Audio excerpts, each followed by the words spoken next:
మీకు తరచూ మెడ నొప్పి, చేతుల్లో తిమ్మిరి లేదా చేతుల్లో పట్టు తగ్గిపోవడం అనిపిస్తుందా? అయితే మీకు సర్వైకల్ డిస్క్ ప్రొలాప్స్ అనే సమస్య ఉండొచ్చు. మన మెడలోని వెన్నుముకల మధ్య డిస్కులు అనేవి ఉంటాయి. అవి ఎక్కువగా మెడ వంచి పని చేసే వాళ్ళలో ఎక్కువగా జారిపోతూ ఉంటాయి. అవి దాని పక్కనే ఉన్న నరాలపై ఒత్తిడిని తెస్తాయి అన్నమాట. దాంతో మెడ నొప్పి మొదలై భుజం, చేతి వరకు తిమ్మిరి, మొద్దుబారడం లేదా చేతిలో బలహీనత వస్తుంది.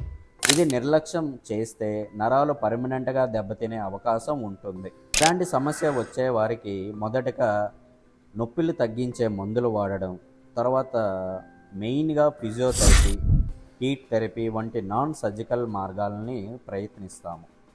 కొంతమందికి అయితే ఇవి సరిపోతాయి.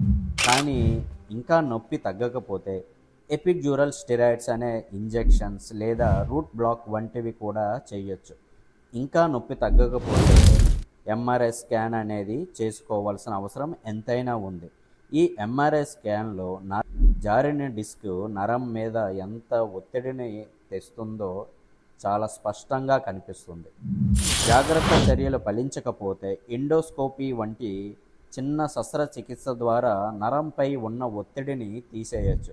తద్వారా నరాలు ఫ్రీ అవుతాయి, మెడ నొప్పి తగ్గుతుంది, చేతుల పనితీరు కూడా మెరుగవుతుంది.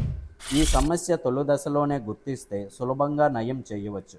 కాబట్టి మెడ నొప్పి, చేతుల్లో తిమ్మిరి ఉంటే దయచేసి నిర్లక్ష్యం చేయకండి. మీకు దగ్గరలో ఉన్న న్యూరో సర్జన్ని సంప్రదించండి. నేను మీ doctor Reddy Sankararao, brain spine specialist, Vizianagaram, Gunchi junction. మీ ఆరోగ్యమే మా ధ్యేయం. మేము 24/7 అందుబాటులో ఉంటాము.